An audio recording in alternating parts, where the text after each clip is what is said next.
My name is Patrick. For the last 3 years, I've worked the night audit shift at a mid-tier hotel off a state highway. You get used to the rhythm of it, the hum of the ice machine, the flicker of the lobby fluorescence, the occasional drunk, stumbling in from the sports bar next door. It's not exciting, but it pays the bills, and the solitude suits me, or it did. The strange part started about a month ago. It was always the same. Around 3:17 a.m., the motion sensor in the hallway on the 3rd floor would trigger. My screen would light up with a notification. Movement detected, West Corridor 3.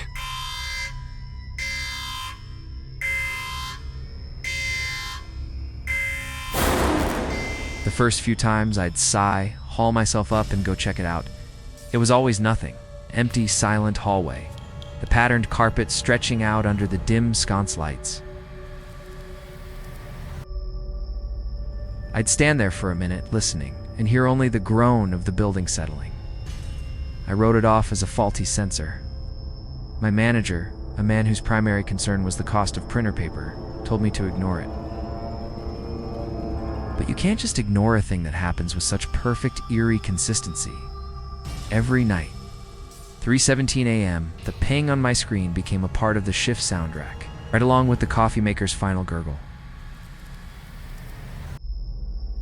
Last Tuesday, I decided to beat it. At 3:15, I left the front desk and took the elevator to the 3rd floor. I thought if I was there in the flesh, I could catch whatever glitch was causing it. A draft from a vent, a loose wire, something. The elevator doors opened onto the hallway. It was dead quiet. I walked to the center, right where the sensor's range was highest, and stood there. I watched the digital clock on my phone flip from 3:16 to 3:17. Nothing happened. No ping on the screen downstairs. No soft click from the sensor above me. The hallway was just a hallway. I felt a stupid surge of victory. I'd fixed it by being present. I took the elevator back down, feeling smug. The moment the elevator doors opened onto the lobby, my computer chimed. Movement detected, West Corridor 3.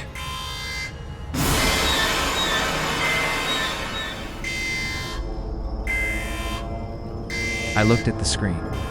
3:19 a.m. The air went out of me. It hadn't gone off because I was there. It had waited. It had waited until I left. That was the first night I felt true fear. It wasn't a monster. It wasn't a ghost. It was a pattern that knew it was being observed.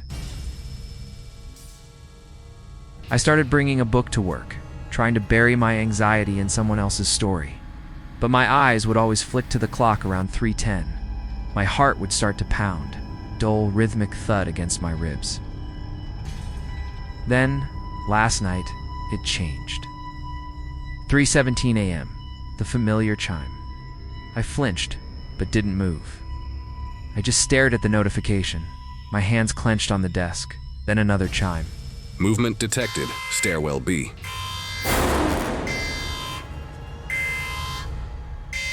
Movement detected, Lobby. And another, it was moving. It was coming down. Every hair on my arm stood up. The lobby was suddenly immense and terrifyingly exposed. The glass doors showed nothing but blackness outside. I could hear the blood rushing in my ears. The notifications kept coming, a cascade of digital pings charting a path down from the 3rd floor. Through the stairwell, toward me. I did the only thing I could think of. I ducked under the front desk, behind the solid wood panel, pulling my knees to my chest. I squeezed my eyes shut like a child. I listened. The pings had stopped. The only sound was the frantic thumping of my own heart. It was the sound of the elevator doors opening. I held my breath. I didn't peek. I just sat there, frozen, listening to the absolute silence of the lobby. There was no footstep. No breath, no sign of anyone at all. Just the faint electric hum of the open elevator car, waiting. After what felt like an hour, I heard the door slide shut. I stayed under that desk until the sun came up, until the first groggy guest came down for coffee. I called in sick tonight. I'm writing this from my apartment, with every light on. I keep thinking about that elevator. It's programmed to return to the first floor after a period of inactivity. It was just following its protocol, a glitch, a coincidence. But I can't shake the thought. I didn't hear the elevator come for me. I heard it arrive for me. And it held the doors open, waiting in that perfect, silent lobby for a guest that never got on.